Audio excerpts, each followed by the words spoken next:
Hi guys, so I was asked, I can't remember who by and I feel really bad for that, but I was asked to do a kind of a video on revision tips and kind of how I revise and how I like to revise. Now the first thing I'm going to say before I do anything is everyone revises well and kind of works well revising wise in different ways, and everyone likes doing different things. Every single person is different in their way that they like to learn and the way that they learn the best. So that's just something that you have to try and find. I find that I don't revise well at all. I'm the kind of stubborn person that if I haven't learned it in class and if the teacher hasn't taught it to me well enough, I'm not going to learn it on my own in my house with a revision guide. But I am revising for my GCSEs, which my first one is in 3 weeks, and it's at 8:45 in the morning. It's on the 16th. And it is English paper 1. The first thing I'm going to show you just quickly is my thing I've done with my exam dates. So you might not see it very well, but these are 2-month calendars taped together, and I've put on them, I'll do this one, this is Leavers Day, all my exams, my exam times. So yeah. That's the first thing to do, and if you just saw that, I am wearing my pyjama shorts. I don't know whether you saw or not. So that is what I've done. That's the first thing. When you get your exams, you get the times of your exams, the dates of your exams, write them out somewhere big, and I took down all of my collage that I had on my wardrobe door of like cuttings of magazines and stuff, and I plonked that up there. And I'm going to also create a post-it note kind of keywords and stuff, if that makes sense, but I'll talk to you about that in a little bit. So having it all in good order, try and make no crossings out and no kind of tipexing because it makes it messy. You want it clean cut, that's the time, that's the exam, no kind of crossings out. The only thing that's crossed out is provisional Leavers Day, because our Leavers Day was provisional and then it got changed, so that's the only thing on that that's been crossed out. I think one time's been changed, but really smallly. So the first way I like to revise, I like to, if there's any keywords, I like to use post-it notes. These are just thumbs up post-it notes, writing the keyword and the definition. Now I have some other things, but I can't find them, and they're on a ring, and they're like little cards about this size. This is just a French manicure thing. They're like little cards, they're on a ring, and one side you put the keyword and one side you put the definition. I've got one downstairs, I've got one somewhere with all my child development keywords, but I can't find it right now. And it's just a way of, you can take them off of the ring and you can put them in any order, otherwise you'd get used to the order, and it's a good way of other people helping you to test you, and another way of keywords going into your head. With the post-it notes thing, you don't have to use a shape. I don't actually like using these for keywords, I like using square ones. Ooh. I like using square ones, but these are good for kind of marking pages because you've got the thumb coming out of them, when I can't find one that has one. You see you have the 2 thumbs coming out, they're quite cool. This is just my English revision guide.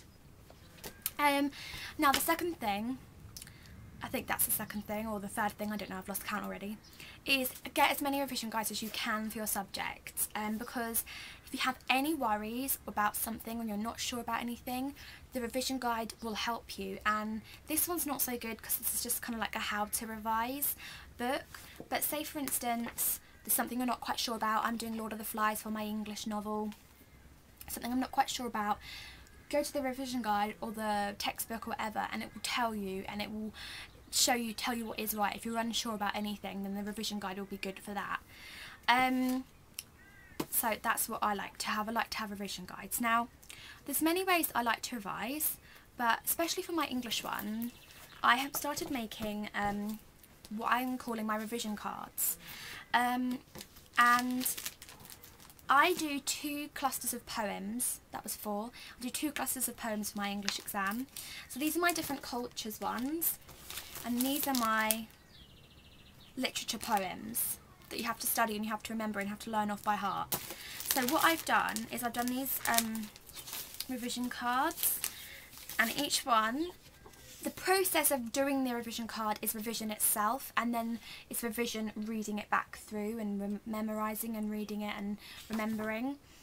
This poem's called Unrelated Incidents, and there's a couple of sentences about the poem, the themes, and kind of all the features in the poem that you'll want to write about in the exam.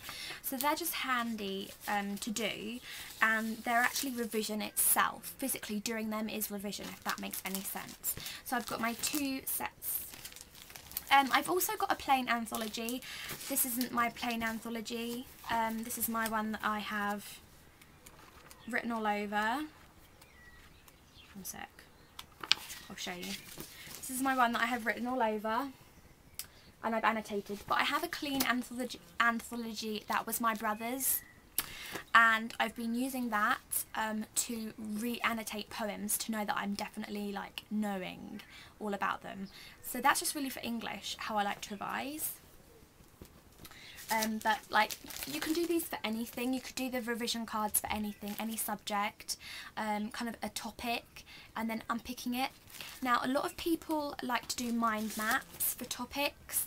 I hate mind maps. I hate doing them.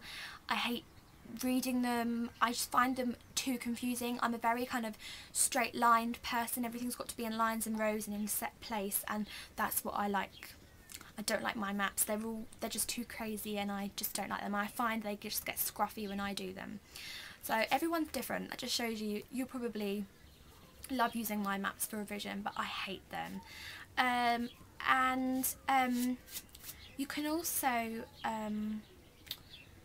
I have a thing for my RE. I'm doing the RE short course. But my teachers have just created a revision booklet. I'm not going to show you the front because it's got my school on it and I don't want you to hunt me down. But what I've been doing is this has so much information in it. I'm going to show you how thick it is. It's got so much information on it that what I've been doing was I've done the whole of Unit 1 and I've got four units to do, so I've got 3 left. And I've just been typing it up. Reading it and typing it up as I go. Now you're probably thinking, what help is that doing for you? It is actually a really good way of revising, because you're thinking about all the information and then you're typing it out and it's like another thing, and then you're reading what you're putting on the screen because you're making sure that it makes sense and that there's no spelling mistakes. So you're doing more than one method there of kind of learning. Instead of just reading, you're reading, typing, and I say it in my head or I speak it aloud depending on where I am in the house. So yeah, that's what I've been doing. There's so much information in this. Unfortunately, they couldn't, for some reason, it's not double-sided, so it takes up a lot of paper and a lot of space. But this was also colour coordinated for us.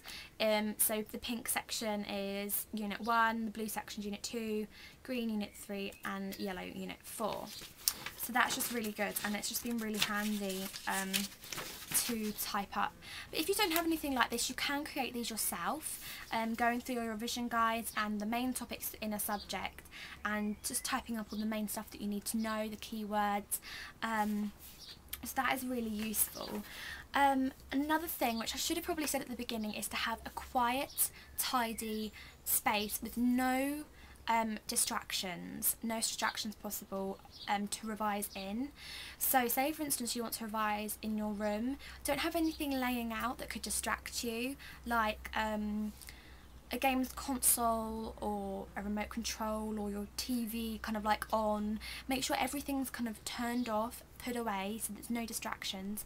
I also find that when I turn my computer on, sometimes I actually disable my internet and I disconnect my internet, my wireless internet, or my laptop, so that I won't go on Facebook, YouTube, look at blogs or anything like that, just so that I won't do that, and I can only stay on OpenOffice and typing and stuff like that.